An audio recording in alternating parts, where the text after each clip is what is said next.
Hello, everybody, and welcome to the next episode of the Foul Boys Sports Podcast. My name is Jeff Bevelheimer, and joining me, as always, are the best gosh darn, golly gee whizzin' co-hosts in the game. First up, we have T.Y. Hilton's bastard son, Mr. Steven Seth.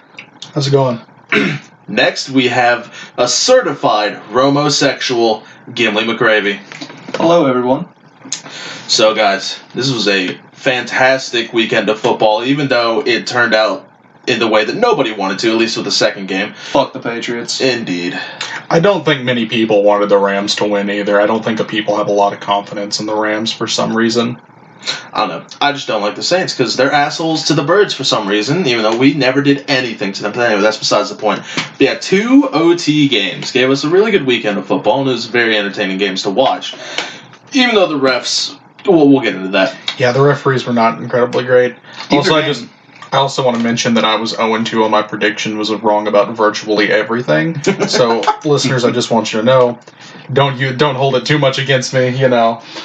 I was unfortunately 1-1, which brings me to the postseason at a record of 7-3. I believe that brings me to what, 6-4? 6-4. So if you're listening, don't ever listen to me for picks because I went 0-2 this week, and I think I have guessed 2 games right this entire postseason, and that was from the wild card weekend. So I think I'm like 2 and however many. You were 1-3 in the divisional round. Oh, was I? Mm-hmm. Okay, yeah. So I think that's right. I'm 3 and 7, something like that. Yeah, the exact opposite of mine. Hey, dude, 300? No, 3 out of 10. 300. It's a good batting average. I'll take that. Well, anyway. Yeah, let's get into the games. So, first up here, we have the New Orleans Saints versus the Los Angeles Rams, and the Rams winning it at a score of 26-23 in overtime. And boys, the main story about this game is really the refs. What do we do about that? I think it was just a scenario where the refs didn't want to decide a game by pass interference, but in a way they did it without a pass interference because, as many people pointed out, if the Saints get that call there, game is likely over. They probably run down the clock, kick a field goal. There's probably no overtime. You can never say never, but there was a very likely possibility that would have been the case. So in one breath you can say, yeah, the refs kind of decided this game. I also feel like New Orleans definitely had opportunities to kind of bite back. They did throw a turnover in overtime, so whenever something like that happens, or you don't hold the Rams from getting a field goal back, I don't think you can necessarily say that it's all on the refs. It was a terrible call, and it did, in some ways, decide the game, but in other ways, one play does not make an entire game, because, they could have easily scored on any of their other drives, and it wouldn't come down to that one play, but in the same breath, that's just such a huge, blatant call that you can't miss that if you're a referee. You can't miss that. Yeah, it was just so obvious, and even, I can't remember who did it, but somebody ran a simulation of that game in Madden, and the refs called PI on that play. Man. So, it's... Sure, you can make the argument that the refs don't want to decide a game by throwing a flag there, but they did it anyway by just a no call on a very, very obvious pass interference play. And sure, and then, you could say that it doesn't really matter because the Rams could have stopped the Saints, they could have missed a field goal, but that's unlikely. So I think the Saints were really screwed here. Yeah, I don't know. It seems like the refs all year have kind of been bad. There's been a lot of missed calls. Even earlier in the season, at the tail end of the season, there was a really bad call that went against the Steelers whenever it came to pass interference late in the game. And one much earlier in that game, which was atrocious. But one that basically, in a way, decided that game also, because it was on a 4th down and 2. Drew Brees throws it. I believe it was Joe Hayden was the one who got called for the pass interference. And, New Orleans benefited from that and knocked the Steelers out of the playoffs as a result. But I don't know, man. I just still feel like that New Orleans still could have bounced back from something like that. And I don't want to say that the refs decided this game, because I just think that there was a scenario where New Orleans could have came out of this clean. Yeah, and if they come back and win that game regardless, then this kind of becomes a non-story. Yeah, really, like you said, Gimli, one play does not a game make, but that was a hell of a play Oh, yeah, to I'll mess agree up. with you that there. Well, the big thing for me is that I think that both the offense and the defense had opportunities to kind of rectify the mistake made by the refs. And I mean, you just have to expect that during a game. With the way that the rules are set up, it's not going to be something where it's going to happen at some point. Either it's going to be in your favor, or it's not going to be. And all you can ask for is that after something like that happens, you have an opportunity to do something about it. They did, and they threw an interception, and they gave up a drive, which led into a field goal. They actually gave up 2. That they did. I will say this, though. This definitely reignites the argument that all penalties should be reviewable, because if that something like that gets reviewed, they get that first down. It's a different ballgame completely, and that is something the NFL is talking about right now. Is specifically right now they're wanting to debate about being able to review pass interference calls. But really, I'm in favor of just reviewing any penalty if there's any sort of iffiness about it. I agree What do you guys think? 100%. 100%. I don't really see the difference between a flag and a play. I mean, it's going to change the outcome of a game either way. It should be reviewable, especially when it's something that blatant. Now, it shouldn't be like any play, they can call in for a review, because, I mean, you're going to find holding on, 85% of every single play in the NFL.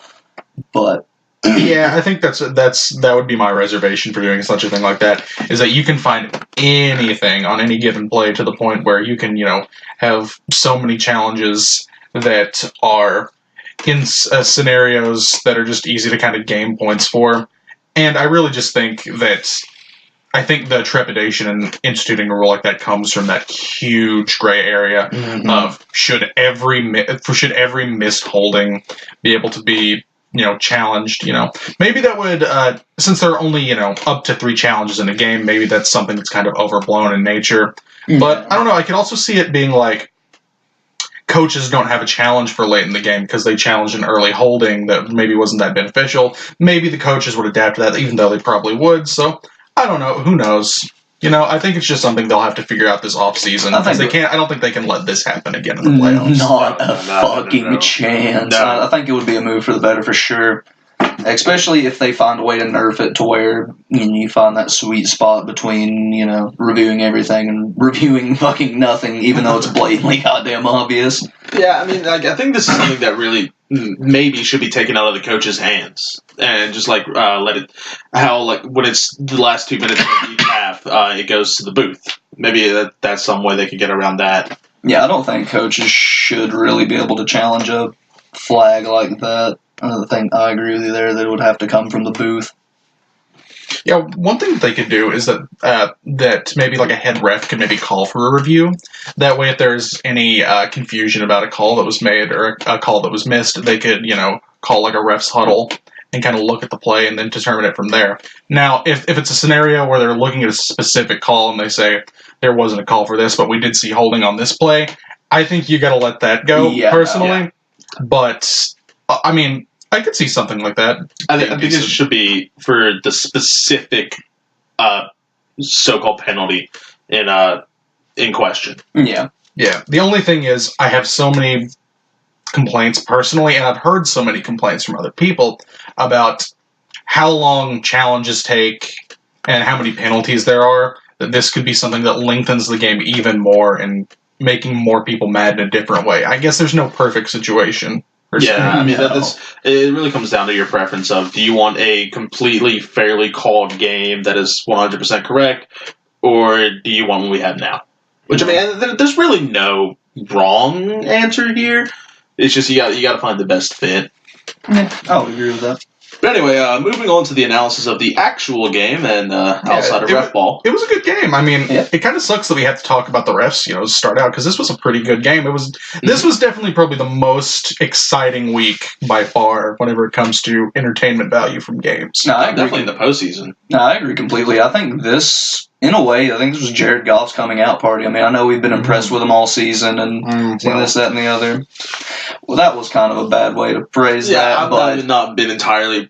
I wouldn't say I've not been impressed, but I've not been sold that he was definitely worthy of a first overall pick. But if you go to a Super Bowl eventually, then I can't argue with it, even if I don't think that he's necessarily on the caliber of someone. He threw some dots out there. Yeah, and definitely one of the biggest things that people have said about Jared Goff is his inability to face down pressure, and that's a pretty damning thing.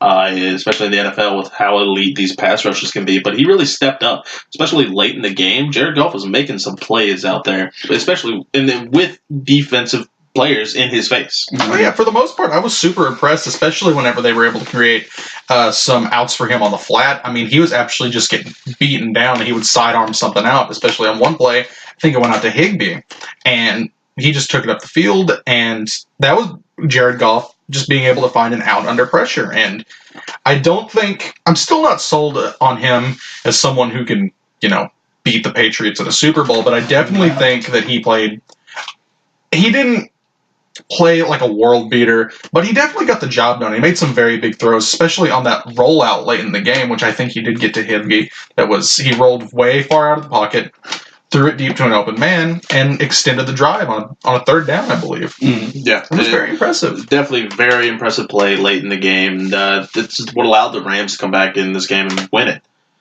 Yeah, moving on here. The defensive line for Los Angeles really held up to their standard with Sue and Donald, and then they got into Breeze's face a lot. Sweet mama. Yeah, that seemed to be the reason that New Orleans couldn't sustain success, especially after the fake punt that the Rams had gave them momentum. That was a ballsy fucking call. Yeah, it was a successful fucking call, especially very early in the game, whenever... Well, honestly, if you think about it, if you do something like that early in the game where you try to get momentum, you have more time to come back from it later. So I guess it was just, such a smart, gutsy call in a way. It's kind of like Doug Peterson making a, kind of like a wild card decision, but in a smart way, doing it the right way, and, looking better as a coaching staff because of it. Yeah, and that's something that the Saints did in the divisional round that eventually sparked their comeback, and why they beat us is they ran that fake punt. It was like in the second quarter, and it really just swung the momentum into their favor, and it was all Saints the rest of the way. So, I mean, that, especially if you do it in a safe spot, like early in the game, like you said, where you have plenty of time to come back from it, it can swing the momentum into your favor, and it creates a really good spark. That Rams D-line is exactly who we thought they were going to be. Yeah. Especially, they had 2 sacks, and they got 7 quarterback hits, and the biggest one came on not the very last play of the game, the last possession the Saints had in overtime. They got right in Breeze's face and hit him and just throw the fucking ball up in the air. Yeah, the Steelers had a really big game. Ndamukong Suh had 2 sacks, or he had 1.5 sacks. Dante Fowler had 2 tackles for losses. I mean, they were able to get some good pressure on Breeze on a lot of those drives after the first quarter.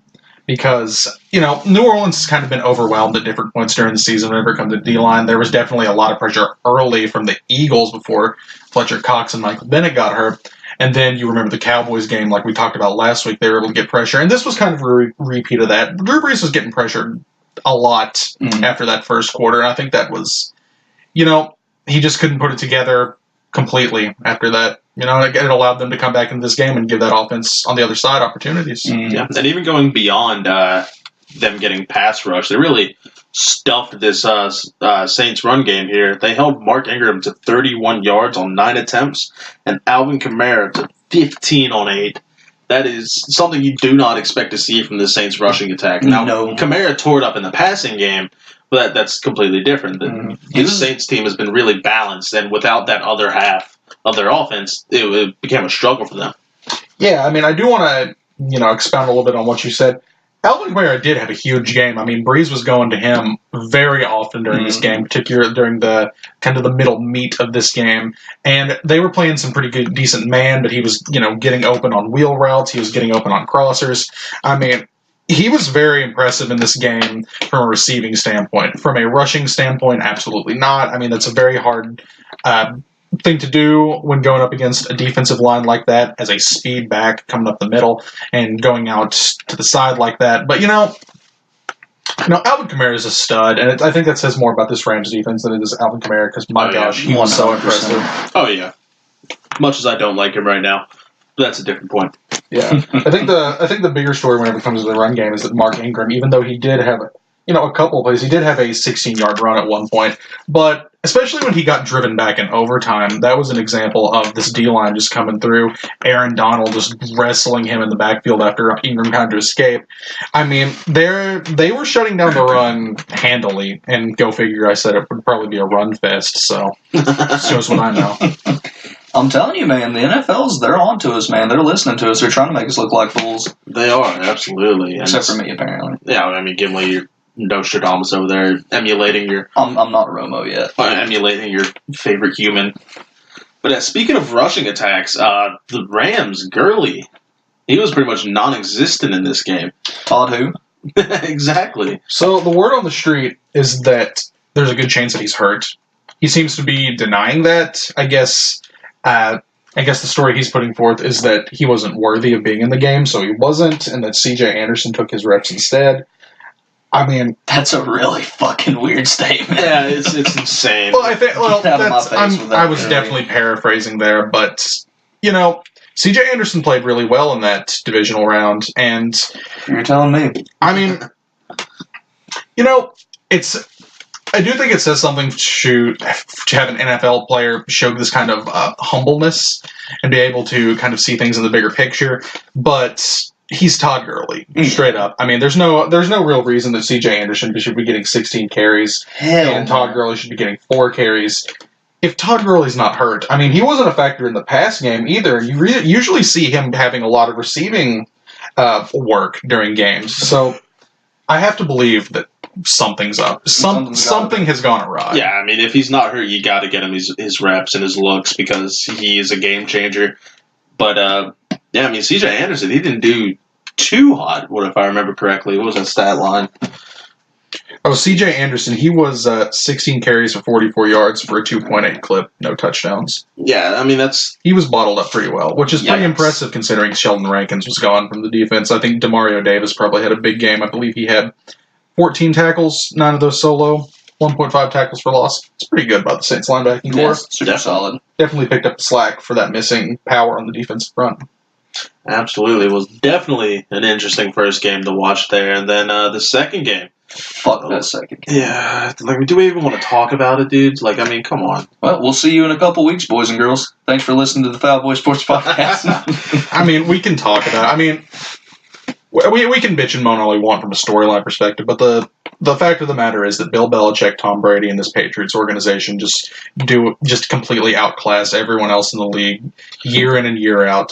One of the things that makes the NFL so entertaining is that there's so much parity within the league, right? Like, one year teams can be doing so well, and then the next year they can be completely worse, and vice versa. Jacksonville. Yeah, that's an example. I mean, you can just see teams fall apart where you don't see too much of that in other leagues comparatively. Mm-hmm. But, yeah, the Patriots are the exception. I mean, they've won more championships in recent years than Alabama. Am I wrong in saying that? I mean, it seems like they're more dominant than college football, which you'd think would be much easier to dominate from a recruiting perspective, and it's all about coaching. Yeah, there's really no enforced parity in the NCAA football. Yeah, I mean, the Patriots have been the final boss of the AFC for 10 years. I mean, I don't know that they've missed an AFC championship game in 10 years. I'd have to check, but if not, then they've only missed one because they're always there because their scouting department, their coaching is just so far above everyone else. Yeah, I saw a really crazy stat over the week here, and it said that Tom Brady, since he has been in the league, he has been to 50%, literally half of the Super Bowls ever since he's been drafted. Yep. That is ridiculous. And I mean, like, you hate to see it because it gets boring seeing the Patriots always winning, going to the Super Bowl year after year after year. It's just so damn impressive. It's very impressive, especially with Brady, I mean, I don't know that he throws deep as well as he used to because, he's 42 years old. But when it comes to short and intermediate, I mean, did you see some of the throws that he made to Edelman during that game? Oh, my gosh. He was near perfect. His only blemish that I can think of, other than maybe some of the incompletions, were like that pick that he threw to Reggie Ragland. I believe it was Reggie Ragland. Yes. That was atrocious. Well, the Rams defense pretty much blew up the play. They basically had everyone covered. He should have just taken a sack or kind of rolled out and threw it away, whatever. But other than that, I mean, this dude was magic. I mean, he was so spot on. I can't remember who it was or like when it was in the game, but he was like on the verge of getting sacked, and he throws it on the sideline, and the guy just like turns right around, and it's right there waiting on him. He just catches it. I'm pretty sure it was a big third down play. Oh, on the back shoulder. Yes. I believe it could have been to James White, but I could be wrong on That's that. what I'm thinking. Yeah, but yeah, he was under pressure on that play, and it's just I've said it last week. He has the best pocket presence of any quarterback I've ever seen, I think. Mm-hmm. So even when you do get pressure, which we'll get to that with this Patriots offensive line, even when you do get pressure, he moves out of the way and throws these perfect balls. I mean, he's probably the greatest quarterback of all time. Yeah. I don't think that's a controversial opinion at this point, and it hasn't been for a long time. Hate to say it, but it's definitely true. One thing that really did help Brady out in this game was the lack of a solid run defense by this Chiefs defense. They allowed 176 yards on the ground with 4 touchdowns. Sony Michel, the one who doesn't strike the fear into the hearts of defenses. Yeah, I mean, he only had 3.9 yards a carry, I believe, but, I mean, he was absolutely gashing this defense at various different points. So was Rex Burkhead. I mean, those touchdowns with Burkhead. I really think it says more, well, I think it says 2 things. One, the Patriots' offensive line is absolutely killer. They are just mauling everyone. Again, blocking by James Devlin. You get Rob Gronkowski blocking well. They're just completely just running over guys out there. And it's not like this Chiefs defense was exactly killer stopping the run. They had a very poor run defense and that was severely exposed in a team that controlled the ball for double the amount of time that the Chiefs did. When you do that and you have a bad run defense against a good offensive line with a pretty good run offense with Sony Michel, you lose games. You lose games. Yeah, what can you say? There's no overcoming that. And on flipping the side of the ball here, the Pats, they helped out Tom Brady with their pass rush here. They got 4 sacks on Mahomes with 10 total hits. That's impressive. Well, yeah, that doesn't really surprise me if they were able to do it last week against the Chargers because it's not like the Chiefs exactly have a stellar offensive line. I mean, they have a pretty serviceable group of guys. They're not bad. They're not good. But, Trey Flowers was all over the field last week, and this week Kyle Van Noy was all over the field. They always have guys that are able to adapt week in, week out. They have so many role players that someone's going to fill the role. And this week it was Van Noy. Not that Trey Flowers had a bad game or anything, but, man, they always figure it out. That, like I said before the podcast started, that goes down to their scouting department and Bill Belichick being able to find people who are versatile, who are able to match up against really any team. Again, finding those role players to fill a role, no matter who it is. And they did that here, and they got a bunch of pressure on Mahomes. And that didn't matter all too much because Mahomes, wow, he showed up. Mahomes had one hell of a game. God, I was so impressed. Yeah, the Chiefs, I thought he would, man. I'm so happy for him. Yeah, the Chiefs definitely did not lose because of Pat Mahomes. He was incredible, magic. Any great adjective you want to throw at him, it's there. He was stellar. I do think this comparison's not really fair because I don't think it's a perfect comparison, but he's very Rodgers-esque in that sense of the athleticism. He's able to escape the pocket a lot, and he has such a strong arm. My gosh, his arm is so strong, he can put the ball anywhere, to where he kind of has a knack for getting huge plays down the field and just making impressive throws. He's not as accurate. He's much more of a gunslinger, just because Aaron Rodgers never throws interceptions. He only threw 2 this year, but I think he's the closest thing to the next Rodgers. Yeah, the only thing that kind of sucks about him having such a great game is that in the last 2 minutes, or the last drive, not the last drive, the drive before the last drive they had.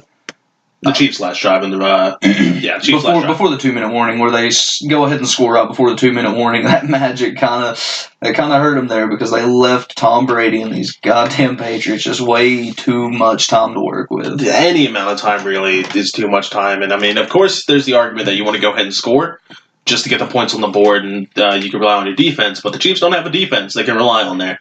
And, not against this group. No, and they really, really should have taken some more time off the clock. But, hey, maybe that's why we're not NFL head coaches. Yeah, something like that. Speaking of not being an NFL head coach, did you hear about Bob Sutton getting fired? That was... I don't think it's necessarily his fault. I mean, sure, you could coach those guys up against the run better, but, I mean, that game just about came down to the coin toss. I have full faith. If Kansas City wins that coin toss, they're going to go play LA and Atlanta. I mean, the feeling I get from most Chiefs fans is that Bob Sutton has been a blight on the Chiefs defense for years, so that was probably definitely coming.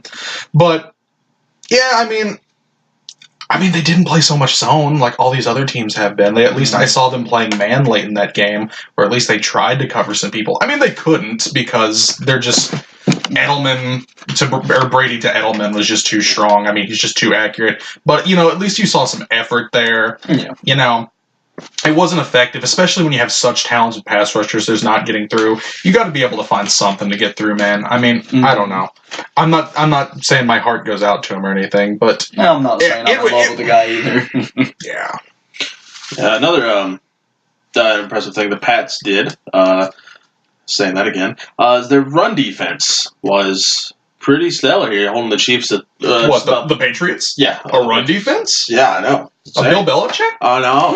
It's my crazy. goodness. Who'd have thunk it? Yeah, holding the Chiefs to 3 yards per carry about that, so that's really impressive. I mean, keeping the Chiefs off the field, not letting them establish a balanced total offense. Mm-hmm. That's one of the biggest key points in the recipe of a one football game. Yeah, this is one of those games where you wonder what could have been if Kareem Hunt were maybe in the game. He's definitely a game changer compared to, what's his name, Damian Williams? Yeah, Damian Williams, I think. I don't know. It's Damian Williams. Something like that. Well, Who knows? yeah, but yeah, Kareem Hunt, he's definitely a game changer whenever it comes to that stuff. So, and another one that I want to talk about is Eric Berry.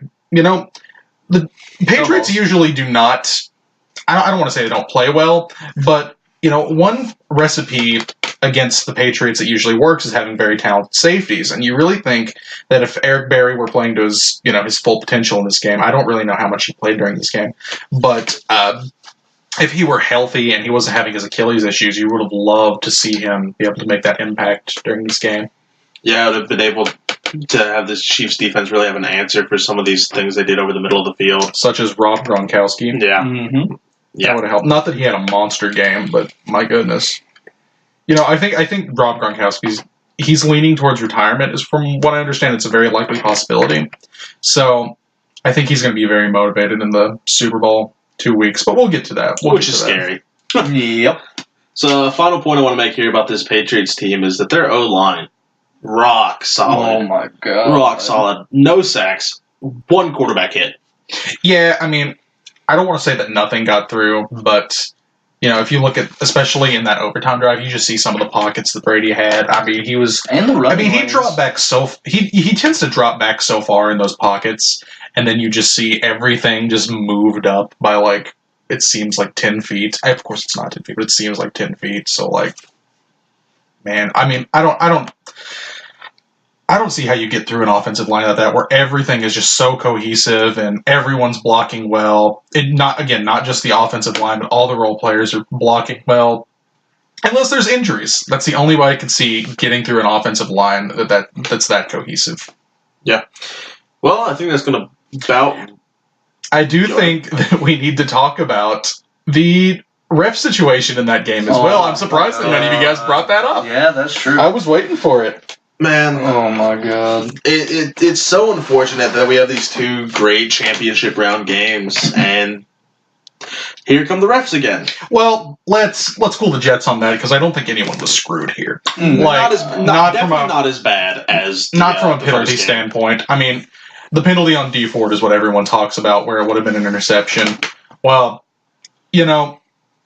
he was in the neutral zone. What can you say, man? He was. I mean, should they or should they have not It was called needless. it? They should have. It's an obvious penalty, and I mean, it is an offsides. And, Yeah. Well, if you call an offsides, that I don't think it really impacted the play. But typically whenever you see interceptions on offsides, because quarterbacks know they have a free play, so they get chances like that. Mm-hmm. So I think they should have called it. Yeah. The more egregious things are the Edelman touched that ball. You can't convince me otherwise. And the roughing the passer. Last year they didn't know what a catch was. This year they don't know what the fuck roughing the passer now is. I will say on that roughing the passer, that was pretty bad. Oh, That was a terrible call. just Dear God. over 50% of the roughing the passer calls this year is just stupid, and the NFL really needs to figure out what they're doing there because it's just people are getting angry. It's just leading to bad calls in games. That's what, a 15-yard penalty? Yes, that's an automatic first down with a 15-yard penalty. That could be killer. Yeah. Yeah, that's another one that needs to be reviewed as well because he didn't even hit him on the helmet. No, that was just straight to his chest, trying to get his hand. Nice little tap on the shoulder.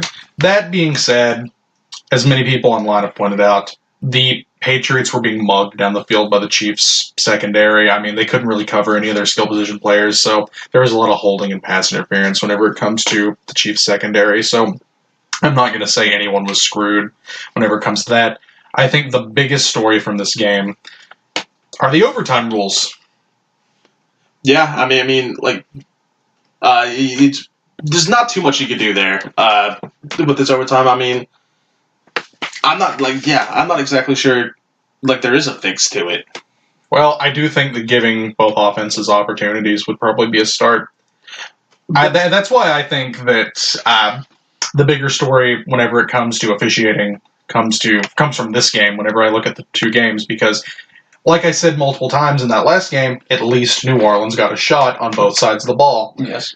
Kansas City didn't really get opportunities on both sides of the ball when it comes to overtime. I mean, the coin toss decided the game.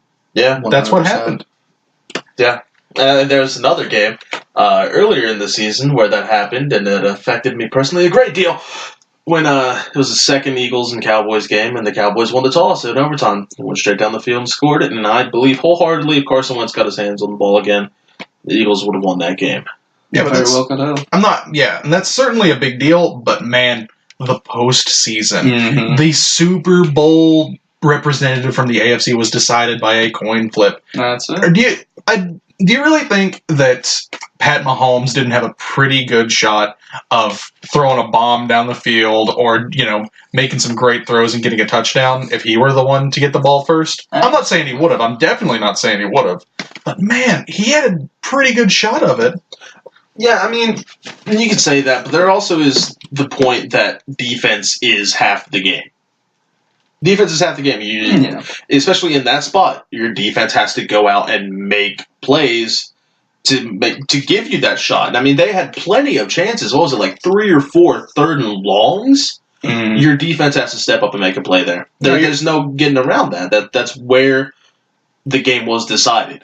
You're definitely right whenever it comes to that because the defense actually did not come up during that last drive. Like you said, lots of 3-and-outs. That's probably the death knell right there for Bob Sutton, not being able to come up with something with such talented pass rushers. And he does have some talent in the secondary. No, maybe not a plethora, but he has some people in the secondary. It's not a completely barren secondary. He just can't do anything with it. Mm-hmm. I do still believe that, not just half of the game should be represented in overtime, though. Yeah, I understand. It's not a terrible idea to give both offenses a shot. But I mean, then what do you do after that? What if both teams score? Make the second team go for a 2-point conversion to win it. But then that's not fair. The other team had the sure shot with the extra point. Fuck it, make them both go for 2. Well, I think that a quick fix for whenever it comes to postseason overtime would just be college rules. Yeah. Honestly, I mean, they got to do something. They can't let this happen again, in my opinion. Mm-hmm. I mean, they already did it in a Super Bowl, which that's one I think gets overshadowed by A, the collapse, and B, I don't think that the Falcons would have had any momentum. No. But you can never say. You can never say. You never can, no. Matt Ryan could have felt the pressure in that moment and stepped up and won the game. But I mean, it's just a very complicated problem, and I don't think, to me at least, there's no obvious solution. No. Maybe not, but something has to be done. I agree that something does have to be done. I like the idea of college OT rules in the NFL for playoff games. I really like that idea. Something akin to it. Yeah. Well, I think that's going to about wrap up our recap of the championship round. But you know what? Since there's only one game next week, we'll figure we give you boys and girls at home, all the little foul boy maniacs out there, a double dip here. Are you saying that we're going into overtime on this episode? We're going into overtime, just like the championship games.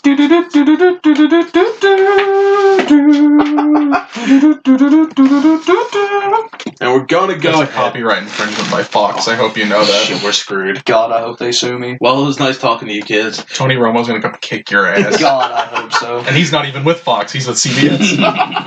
God, I hope he does. Colin Cowherd's going to come kick your ass? Oh, God, that's just embarrassing. Well, I mean, Skip Bayless. he might like me, though. I'm thick and chunky. Like, I'm not a California kid, but I'm very thick and drunky. Alrighty. True. And moving on to the preview here, we have the New England Patriots. Boo. The biggest one of them all. Suck. Going up against the Los Angeles Rams.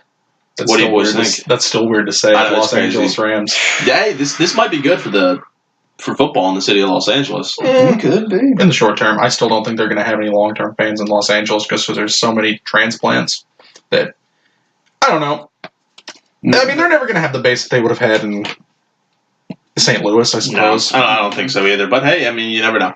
McVay versus Belichick. That's the big My one. God. Moving on to actual football here, the young buck versus the proven veteran. What do you boys think? The young genius versus the old genius. Man, I think Bill Belichick's just going to outclass him. Yeah, 100%. yeah, that's just how I feel. I mean, I don't want to come off as that I don't fear McVay at all. I mean, I could very easily see him having some very creative plays, putting together a very good game. And let's not forget the other coaches on this Rams sideline. Wade Phillips. Good old Wade. I mean, if there was ever a time for him to call a perfect game, this is the one, Wade. You got to put this talented D-line, this talented secondary together, and you got to figure out something to slow down this Patriots offense. You did it before in Denver, albeit with a much more talented defense. Not to say that the Rams defense isn't, talented, but They ain't 2015 Broncos now. oh my God, they had so much talent on that team. But man, those are some good coaches on that Rams sideline. So I could see them putting something together. Yeah, I think it'll definitely be a close game. I mean, it's the Patriots and the Super Bowl. It's always a close game. And I think this is going to be no exception to that rule. I think it'll be very entertaining. Maybe not as many fireworks if Todd Gurley's feeling better. I think you'll see a lot more running, especially the Patriots have already shown that they're committed to playing solid run offense. I have a take here. Okay. He's going to go crazy in this game. There's going to be some plays that has never been seen before in the game of football. Oh, he's doing the Chip Kelly third down punt Dude, fake he's that I've speculated exists. he's going to pull stuff out from the bottom of the barrel. Both teams are. No, sure, but I think McVay, he's going to do something crazy. There's going to be a fake field goal on like first down at his own 5-yard line or some shit like that. He's going to go insane. What quarter do you think that Julian Edelman's going to throw a touchdown pass? Third. You think that's it? I'm going Second quarter, right before halftime. late fourth. Second quarter is going to be. I'd say middle of the third. It's going to be like a Philly situation, except with the demons themselves. Yeah, Tom Brady will probably get his catch back in this game. There you go. It all comes full circle. Yeah, but I think the point we're obviously getting at is that there's going to be some creative play calling between both of these teams. McVay is definitely an offensive genius, and Bill Belichick is an established offensive genius and defensive genius. So Yeah. Another big matchup here we got is the Jared Goff versus the the Patriots secondary. What do you boys think is going to happen here? yeah, that's an experienced secondary with a lot of good players. I mean, you're talking about Stephon Gilmore, both of the McCourtys, Patrick Chung. I bring them up every week, and with Bill Belichick, who's always been able to get the most out of his players.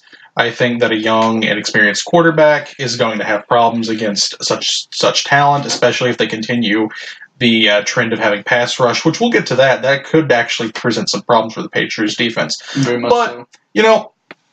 Like I say, the Patriots always have a good way of covering up your first option, so I think that Robert Woods is going to need to have a big game if they're going to come through in the clutch, because Brandon Cooks isn't exactly Julio Jones the way he was. If it was Julio Jones, he would have a big game like he did back in the Super Bowl, but Brandon Cooks is a very good wide receiver, but not on that level, so Robert Woods is going to have to come through in the clutch. I think Woods is very capable of doing it. Yeah, I would say so. He's a pretty high-end second wide receiver. There's definitely some talent whenever it comes to the playmaking side on the Rams. It's not Chiefs level. Yeah. But they still have some talent. So, I think they can get something going on offense. It just depends on if Jared Goff doesn't get fooled, if he's smart about things, if he's able to handle the pressure of being in the Super Bowl. We'll just see. I don't think we got a conclusive answer from the end of that Saints game, but we got some good indications for sure, as we talked about. Most def. Definitely. Another huge matchup here is going to be the Patriots, like something you just brought up, kind of the Patriots' defensive line versus the Rams' offensive line. Yeah, the Rams probably have the best offensive line that Patriots pass rush has faced.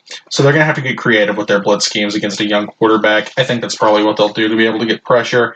Andrew Whitworth is still playing at an extremely high level, and people like Rob Havenstein are also really good.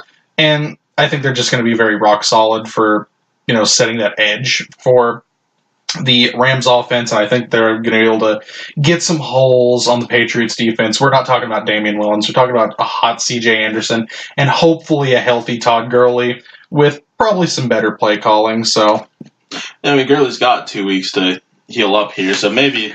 I mean, we don't know the severity of the injury. If it's a hamstring injury, I mean, that's going to be pretty damning right there. But hopefully he can fight through it, and we don't even know that he's injured. Yeah, exactly. That's all speculation, so I don't want to get that out there. So, regardless, hopefully Gurley can show up and provide a spark for that offense. Speaking of Todd Gurley and C.J. Anderson, what do you boys think this Rams run game is going to do against this Patriots defense? Belichick is just too goddamn good at taking away the run game. I mean, especially if Gurley's limping out there. I mean, I just don't see C.J. Anderson taking over this game the way he did against the Cowboys.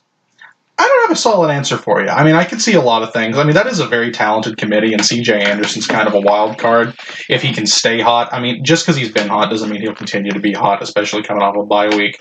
So, I don't know. I mean, it's Bill Belichick, so he always has a good run defense, but I don't know.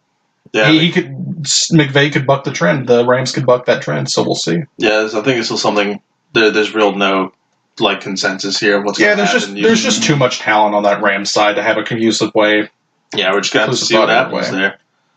Flipping sides though, Ndamukong Suh, Aaron Donald, possibly one of the greatest defensive lines ever assembled, go up against the Patriots offensive line, which has been absolutely stellar in this postseason. It's gonna be a fucking barroom brawl in the trenches in this game. It's gonna be so fun to watch, as much as I hate to say it. And coming from two former linemen here, being Gimli, we're gonna love it. Oh, it's gonna be amazing. They have to get pressure in this game, right? There can't be a way that the Patriots are so good that they keep Aaron Donald and Ndamukong Suh from getting pressure up the middle on Brady. No, even if he eludes it, how are they going to stop them? I don't think you can consistently for 60 minutes. I mean, they're just too good, especially with Michael Brockers rotating in, Dante Fowler Jr. getting pressure from the outside. That's not a sure thing on Dante Fowler's end. Well, no, but still, I mean, he's definitely serviceable enough to be able to get that pressure. I mean, with this Pats line playing very well, you never know. But I think it could be about 50-50. I mean, like, Donald, Suh, all these guys, they're going to have their moments, but I think the Patriots offensive line will also have their moments. It's just going to come down to, like, when it matters the most, which unit is going to be more impressive. Definitely. I think at the end of the day, it will be the Patriots offensive line, but I do think that Donald and Suh are going to get through. I think they're going to disrupt Brady to some degree, but I do think that Brady's ability to get short passes off, the scheming to be able to get people like Edelman open. I think James White is going to have an incredible day. If Kamara's game is any indication, I just don't see how James White is going to get covered by this Rams defense, and I just think he's going to be. It's gonna be a big. He might win the MVP if he gets like a bunch of touchdowns. James White might be the Super Bowl MVP. I can see it. Yeah, I mean, he's not heavily utilized in the run game, but in the passing game, yeah, he's all over the place. So yeah, he could definitely get a ton of looks. To me, it's either going to be him or Gronk if it's not Brady. If the Patriots win, I don't know about Gronk just because he's he's such a shell of himself now. Yeah. But I could see someone like Michelle even. Yeah. I don't see a tight end winning Super Bowl MVP. I don't know. Like, it's Gronk. Like you were saying earlier, with Gronk retiring, he's going to be maybe retired. I mean, he'll definitely be heavily motivated. But I think at this point that'll mean you get a really good game out of him. Mm-hmm. Not like. Think of an unmotivated old Gronk. You'd get like 200 yards and a couple touchdowns, man. All right. Yeah, you might change my mind there, but I still think it'll be a huge day for Gronk. Yeah. So, what do you guys think Jared Goff's going to do? Do you think he's going to stay functional in this game? Like, he's definitely showed a lot of promise late last week in the Saints game, and he really silenced a lot of haters with the getting pressure in his face. Not me being one of them. Getting pressure in his face, shutting him down. He really showed us up there. Do you think he could do that again in the biggest stage? Do I think he can, or do I think he will? Do you think he can? I think that he can be. I think he'll be functional. I think he should be. I think you should expect him to be functional. I mean, yeah. I mean, he just. I feel like he proved a lot whenever he was showing a lot of those under pressure passes. I think that they're going to be able to scheme really well and get guys open. Again, a lot of talent. So I think there are going to be some easy looks for him at points where he's going to be able to either dump it off to the flat or in the middle, or maybe like a somewhat deep crosser, maybe 10, 15 yards out. I think he'll definitely complete his passes. I don't think it's going to be a Mitch Trubisky situation where when he faced the Patriots, I don't think he even completed half of his passes. I think this is a different game than that for Jared Goff. I think he'll be mostly functional. I think you should expect that. Yeah, I mean, of course, this is way more than a prove-it game for Jared Goff. This is the Super Bowl. Like, this is the game. So, I mean, if he really shows up here, there's no doubt. Like, I mean, he shows up, there's no potential for a sort of bust. Yeah. Him being the first overall pick. And I've been more critical of Jared Goff just because I've seen him, the way he handled pressure his rookie year and kind of in the second year as well. But I think that I can see some growth in the recent games that I've watched, and by the recent games I mean last week's game. So I don't know. I think he should be at least functional. Oh, definitely. I mean, Jared Goff, he's going to be at least serviceable, like you're saying. Yeah.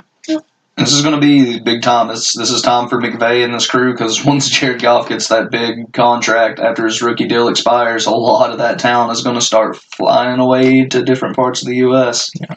Now, one big thing that I wonder about Goff is that he's so good whenever he gets like a busted coverage and someone gets open downfield. I don't know that the Patriots are going to give a lot of big plays downfield to these playmakers. I mean, it's not unprecedented. I mean, they definitely gave up some big plays last week against the Chiefs, but I think that they were on a different level talent-wise, and Mahomes is on a different level arm-wise. So, that's a big thing on what made Jared Goff successful throughout the year. So, is he going to be able to hit those huge plays down the field? Yeah. And he'll need to in this game.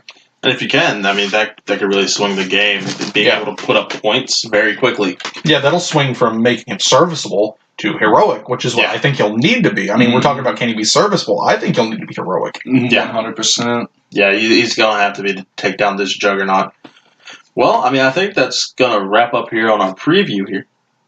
But we're gonna have to move on to our picks. So first up, Gimli. Who are you taking? I said it in the divisional round. I said it in the conference round. And I think I'm going to have to say it again in the Super Bowl round. I think New England takes it. You just can't bet against them. I mean, it's going to be a very close game. I think it's going to be an entertaining game. Like I said before, it always is. Every time New England is in a Super Bowl, it's always an entertaining game to watch, even though half the time it goes not the way you want it to go. But you can give me New England in this situation. I just don't think Goff's going to be able to get it done. All right, Steven?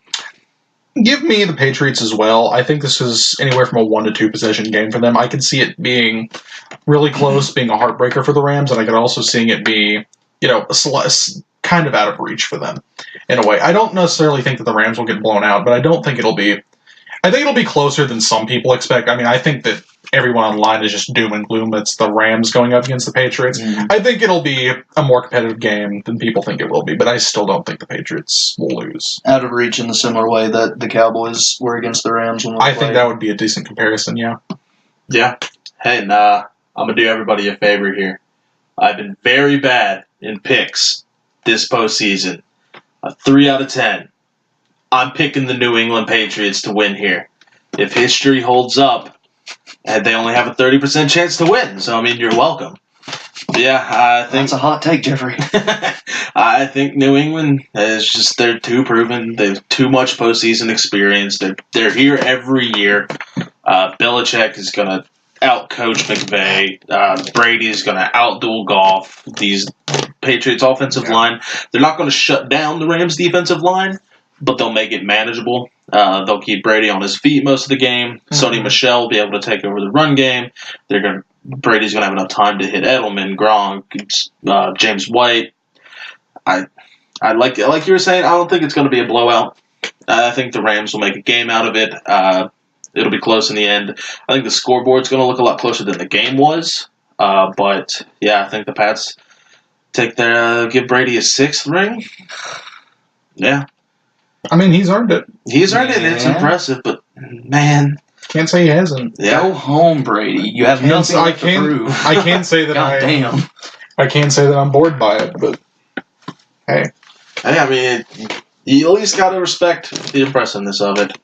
Yeah. Yeah, from an analyst standpoint, I mean, there's just nothing you can say. No. Yeah. Not even close. Well, boys and girls, I think that's going to wrap it up this week. Next week, we're not exactly sure what we're going to do for you. Maybe going to talk about some like coaching changes. Maybe dive into a little bit of free agency. We'll find something to bring you guys because we know how devastated you would be if the Foul Boys didn't congregate to bring you some more of that fresh in your face entertainment. Oh, it'd be awful. It's terrible. One of the worst occurrences in history. Well, thank you all for watching. Remember to tip your pizza drivers. Don't run with scissors. And anything you boys want to say? Enjoy the Pro Bowl, everyone. I know you'll be watching. Oh yeah, the Pro Bowl happens. Yeah, cares? Pro Bowl. Yeah, who cares? Anyway, thank you all for watching. We'll see you next week.